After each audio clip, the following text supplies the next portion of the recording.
하나님 말씀은 예레미야 48장 11절에서 25절입니다. 예레미야 48장 11절에서 25절입니다.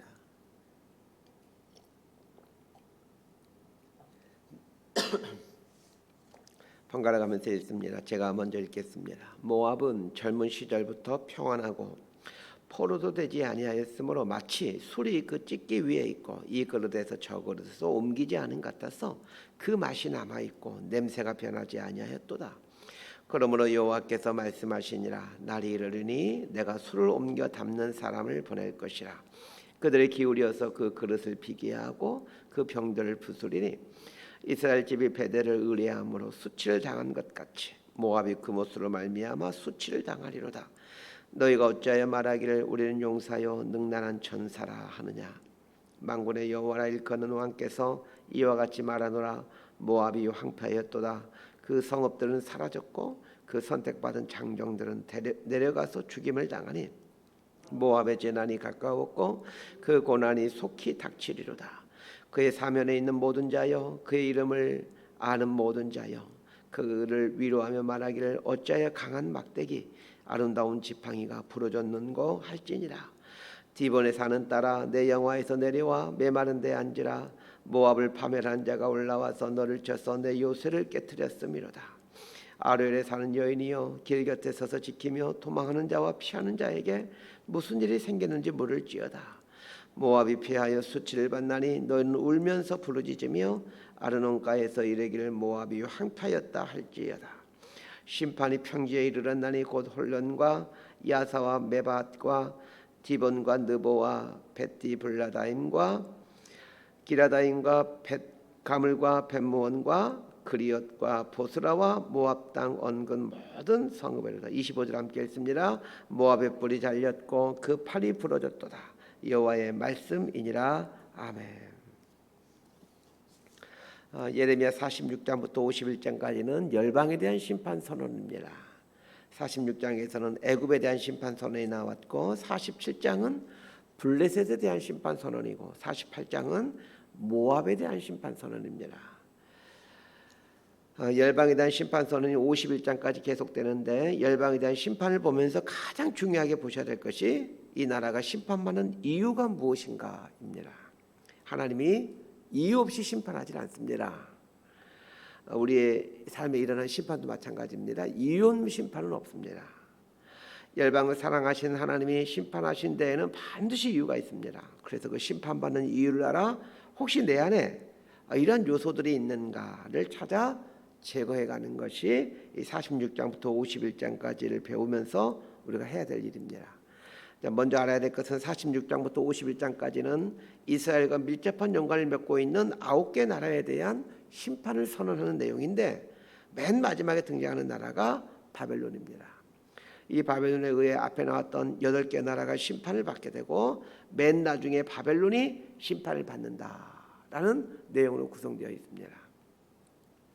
그래서 바벨론을 제외한 8개 나라는 모두 바벨론으로부터 심판을 받는다라는 것을 염두에 두고 보셨으면 합니다. 그런데 이 바벨론이 열방들 침략하게 되므로 열방들이 심판을 받게 되는데 왜 이것이 하나님의 심판이 되느냐는 것입니다. 하나님께서 바벨론을 도구 삼아 열방들을 심판하시기에 바벨론의 유린이 하나님의 심판이다라고 말하는 겁니다. 자, 먼저 모압에 대한 개략적인 배경 설명을 하겠습니다. 어제 아침에도 설명드렸지만 또 다 금방 잊어버리게 또 설명드립니다. 모압이 위치하고 있는 지역은 알아야 되는데 모압은 사해 호수 동쪽에 있는 나라입니다. 지도를 보면 이스라엘의 오른편, 사해 호수를 사이에 두고 오른편에 있는 나라이다라고 보시면 됩니다. 사해 호수의 폭이 그리 넓지 않게 모압에서도 이스라엘이 잘 보이고 이스라엘에서 모압이 아주 잘 보입니다. 모압은 사해 호수 동편에 있는데 모압은 높은 지대로 해발 900m 정도가 됩니다. 모압은 많은 또 지리적인 이점을 가지고 있습니다. 높은 더운 지역인데 높은 지역에 있기 때문에 목축업과 포도 농사로 유명한 곳입니다. 그래서 모압은 어느 나라보다도 경제적으로 풍요로움을 누리게 됩니다. 모압의 나라가 어떻게 형성되었는가를 알았으면 합니다. 창세기 19장에 보면 소돔과 고모라가 심판을 받게 됩니다. 이때 아브라함의 조카인 롯이 소돔에 살고 있다가 겨우 구출되는데 소돔을 나오는 과정에서 롯의 아내는 뒤를 돌아보다가 소금 기둥이 되고 맙니다. 롯이 두 딸과 함께 산에서 이제 거주하게 되는데 이때 롯의 두 딸이 아버지는 롯에게 술을 먹이고 들어가서 임신을 하게 되죠. 이렇게 해서 큰 딸이 낳은 자식이 모압이고 둘째 딸이 낳은 자식이 암몬입니다. 롯의 아들들이기 때문에 이스라엘과는 가까운 혈연 관계이지만 출애굽 때부터 모압과 암몬은 이스라엘 대적자로 등장해서 이스라엘을 계속해서 괴롭힙니다. 자, 이 정도로 모압에 대한 배경 설명을 마치고 오늘 본문으로 들어가 보겠습니다. 자, 어제 본문에 보면 예레미야가 모압에 대한 심판을 선언하는데 모압이 심판받게 된 이유를 48장 7절에서 이렇게 설명해 주고 있었습니다. 네가 네 업적과 보물을 의뢰함으로 너도 정복을 당할 것이요 그모스는 그의 제사장들과 고관들과 함께 포로되어 갈 것이라. 이 모압이 심판받게 된 이유를 설명하면서 네 업적과 네 보물을 의뢰했다 이렇게 말하고 있고 그리고 그모스와 그의 제사장들이 포로되어 갈 것이다 라고 말하고 있습니다. 이 그모스는 모압이 섬기는 신의 이름입니다. 그렇다면 모압이 심판받게 된 이유를 두 가지로 요약할 수 있겠죠. 첫 번째는 업적과 보물을 의뢰하는 삶을 산 것이고 두 번째는 우상을 숭배하는 것입니다. 업적과 보물을 의지하는 삶을 재능과 돈을 의지하는 삶이다라고 어제 아침에 설명해 드렸습니다. 모압이 심판받게 된 이 두 가지 이유를 기억하면서 이제 오늘 본문으로 들어가 보겠습니다. 11절에서 14절까지 말씀 함께 봅시다. 시작. 모압은 젊은 시절부터 평안하고 포로도 되지 아니하였으므로 마치 술이 그 찢기 위에 있고 이 그릇에서 저 그릇으로 옮기지 않은 같아서 그 맛이 남아있고 냄새가 변하지 아니하였도다. 그러므로 여호와께서 말씀하시니라 날이 이르리니 내가 술을 옮겨 담는 사람을 보낼 것이라. 그들이 기울여서 그 그릇을 비게 하고 그 병들을 부수리니 이스라엘 집이 베델을 의뢰함으로 수치를 당한 것 같이 모압이 그모스로 말미암아 수치를 당하리로다. 너희가 어찌하여 말하기를 우리는 용사요 능란한 전사라 하느냐. 11절 보니까 모압은 젊은 시절부터 평안하고 포로도 되지 아니하였으므로 이렇게 말하고 있습니다. 젊은 시절부터 평안했다라는 말은 모압이라는 나라가 개국된 때부터 비교적 평온함을 유지했다라는 말입니다. 이것은 위에서 설명드린 것처럼 모압의 지리적 특성 때문에 가능한 일이었습니다. 모압은 해발 900m의 높은 지대에 위치해 있습니다. 더군다나 서쪽 편은 사이란 호수가 방패막이 역할을 하기에 쉽게 적이 침략할 수가 있는 그런 지형이 아닙니다. 지형적으로 천혜의 요새였기에 다른 나라들의 침략을 받지 않은 채 나라가 시작된 때부터 비교적 평온하게 살 수 있었습니다. 모압이 오랜 세월 동안 다른 나라의 침략을 받지 않고 이 평온하게 살았다는 것을 비유하면서 마치 술이 그 찢기 위에 있고 이 그릇에서 저 그릇으로 옮기지 않음 같아서 그 맛이 남아있고 냄새가 변하지 아니하였다 이렇게 표현해주고 있습니다. 아까 위에서 모압에 대한 배경 설명을 하면서 모압의 주 특산물이 포도라고 말씀드렸습니다. 포도가 주요 특산물이기에 또 포도주가 많이 있겠죠. 그런데 좋은 포도주를 보게 되면 밀봉한 다음에 오랜 세월 동안 묵혀두어야 좋은 포도주가 되는데 모압은 마치 좋은 포도주처럼 한 그릇에 오랫동안 밀봉되어 있었다는 것입니다. 포도주가 숙성되어 갈 때 이 그릇에서 저 그릇으로 옮겨가게 되면 포도주의 맛이 떨어진다고 합니다. 한 통에 그 포도주 담는 통에 오랫동안 밀봉되어야 이게 뭐 100년 되고 200년 되게 되면 굉장히 좋은 포도주가 되죠. 그런 것처럼 모압은 좋은 포도주가 만들어지는 것처럼 오랜 세월 동안 그렇게 평안하게 살아왔다라는 얘기입니다. 하나님은 모압에 대한 심판을 선언하면서 아주 재미있는 표현을 사용하십니다. 12절을 보면 그러므로 여호와께서 말씀하시니라 날이 이르니 내가 술을 옮겨 담는 사람을 보낼 것이라. 술을 옮겨 담는 사람이 하는 일은 술을 다른 그릇에 옮겨 담으면서 이전에 담겨져 있던 그 포도주가 담겨 있던 그 그릇은 깨트려 버린다고 합니다. 하나님은 모압에 대한 심판을 선언하시면서 모압 사람들이 종종 하는 일은 그 포도주를 담갔다가 옮기는 행동을 비유로 사용하십니다. 포도주를 담아놨다가 옮길 때 기존에 있던 그릇들을 깨트리는 습관이 있는데 이 습관대로 모압을 그렇게 깨트려 버린다는 것입니다. 그러면서 하나님은 모압이 깨트리는 그릇처럼 심판받아야 되는 이유를 말씀해 주십니다. 자, 13절 하반절에 보면 그못으로 말미암아 수치를 당하리로다 이렇게 말하고 있습니다. 이 모압에 있는 비문에 보게 되면 그모스라는 신을 언급하면서 이시타르 그모스라는 단어가 나옵니다. 이 아수르와 바벨론에서 섬기는 신인 이 이스타르라는 신인데 이 이시타르는 이스라엘식으로 하면 아세라 신을 말합니다. 이 이시타르 그모스라는 말을 보게 되면 이 그모스라는 신이 이시타르 신과 밀접한 연관을 맺고 있다는 것을 알게 됩니다. 이스라엘에서도 모압의 우상인 그모스를 섬기게 되었는데 이 그모스를 섬기는 종교 의식이 인신제사입니다. 인신제사를 드리는 목적은 인신제사, 사람을 불로 태워서 제물로 바친다는 얘기예요. 그 인신제사를 드리는 목적은 자녀를 한 명 불태워서 그 그모스 신에게 제물로 드리게 되면 다른 자녀들이 잘 되게 된다. 이런 어떤 그 믿음이 있었습니다. 이 이시타르 신은 아세라 신을 말하는데 아세라 신은 풍요와 다산의 신을 말합니다. 자, 그렇다면 이 그모스라는 신이 어떤 신인지 대충 감을 잡을 수 있습니다. 그모스라는 신은 부욕해 해주는 재물신인 것을 알 수 있습니다. 더 직설적으로 얘기하면 돈 신이라는 얘기입니다. 서두에서 말씀드린 것처럼 모압이라는 나라는 지형적인 특성으로 인해 최상품의 포도와 포도주를 생산하는 곳이었고 더운 지방이지만 고원지대였기에 그 목축업이 활발한 곳이었습니다. 그러니 어느 나라보다도 이 풍요로운 나라였습니다. 풍요로운 나라인데 그들이 섬기는 신이 그모스, 재물신입니다. 모압이라는 나라를 보면 이 자본주의에 찌든 우리나라의 모습을 보여주는 것 같습니다. 우리나라가 얼마나 잘 사는 나라입니까? 그리고 지금 우리나라의 최고의 우상은 돈입니다. 자본주의가 좋은 시스템이지만 그러나 돈을 우상으로 섬길 가능성이 아주 높은 시스템입니다. 우리나라에 보면 돈을 섬기는 그런 종교는 없습니다. 무슨 돈교 이런 건 없죠. 재물교 이런 건 없습니다. 그러나 모든 종교에 돈 우상이 침투해 있습니다. 기독교의 돈 우상이 침투해 있다는 것은 우리 모두가 너무 잘 알고 있는 사실입니다.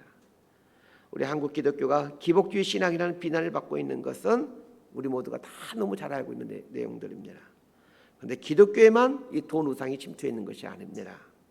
불교도 보십시오. 불교의 돈 우상이 침투해서 그 불교의 본래 가르침을 퇴색시키고 있습니다. 이렇게 돈을 섬기는 종교는 없지만 돈은 각 종교에 침투해서 신으로 섬김받고 있습니다. 마치 모압 비문에 이슈타르 그모스라는 단어가 새겨져 있듯이 아세라를 섬기는 신앙에 그모스라는 신앙이 들어가 있는 것처럼 말입니다.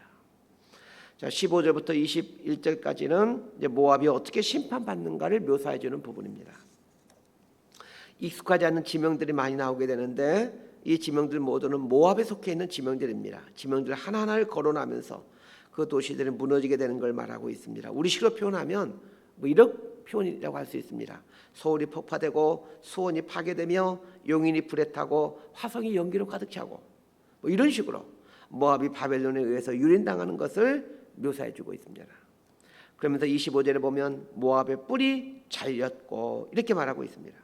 뿔은 영화, 권세 이런 걸 상징합니다. 그래서 모압의 뿔이 잘렸다라는 말은 모압의 영화와 권세가 이제 끝났다라는 뜻입니다. 모압은 오랜 세월 동안 평안함을 유지하며 풍요롭게 살던 나라입니다. 그러나 그 풍요로움, 평안함이 결국은 더 많은 풍요를 얻고자 그모스라는 우상을 섬기게 되고 결국 모압은 철저하게 파괴됩니다. 그렇다면 모압의 심판을 이제 우리 삶에 어떻게 적용할 수 있을까요?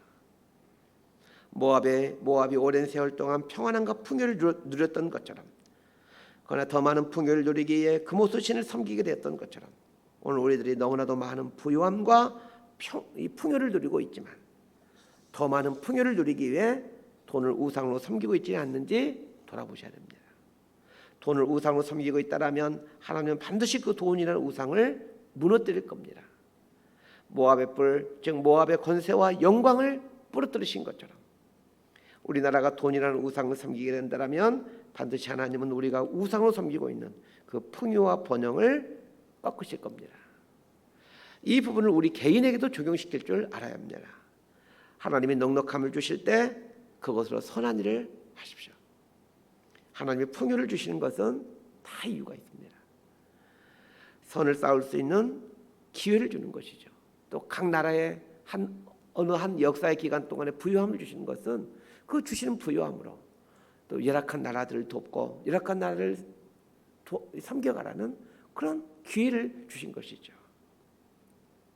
그런데 이런 기회를 놓치고 더 욕심을 부리고 더 탐욕을 부리게 되면 어느 순간 한 번에 무너지는 심판을 받게 됩니다.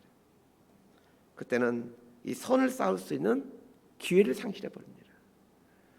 많은 분들이 종종 그렇게 얘기합니다. 예전에 넉넉할 때, 예전에 부자로 살 때 하나님을 섬기고 이웃들을 섬겼다라면 얼마나 좋았을까, 이런 후회의 말들을 하는 것들을 종종 듣게 됩니다. 말씀 정리합니다. 모압이 심판받게 된 결정적인 이유는 그들이 오랫동안 누려온 부유함과 풍요로움 때문입니다. 부유함과 풍요로움 앞에서 그들은 더 많은 부를 소유하고자 욕심을 부렸습니다. 그 욕심이 그모스라는 우상을 만들어냈습니다. 모든 우상의 바탕에는 욕심이 있습니다. 그래서 인간의 욕망이 형상화된 것이 우상입니다. 우리나라처럼 선진화되고 문명화된 사회에서는 그 옛날 모압이 만들었던 그모스 형상이나 애굽이 만들었던 금송아지 형상 같은, 그리고 돈의 형상 같은 걸 만들어 섬기는 그런 미개한 그런 나라는 없습니다. 기존에 있는 고등 종교에 침투해서 돈을 추구하게 하는 신앙으로 변질시켜가는 것이죠. 그래서 우리 기독교 안에 돈을 섬기는 이 기복주의 신앙이 들어온 것을 걸러내며 살 줄 알아야 되고, 그래서 우리 기독교 안에 들어온 기복주의 신앙의 요소들을 자꾸 배제시켜가는 이런 작업들을 해야 되는 겁니다. 그러면서 나에게 허락된 풍요로움을 선을 쌓아가는 도구로, 기회로 만들어가야 합니다. 이렇게 살아갈 때 우리에게 주신 풍요로움, 부유함, 평안함은 지속될 수 있는 거죠.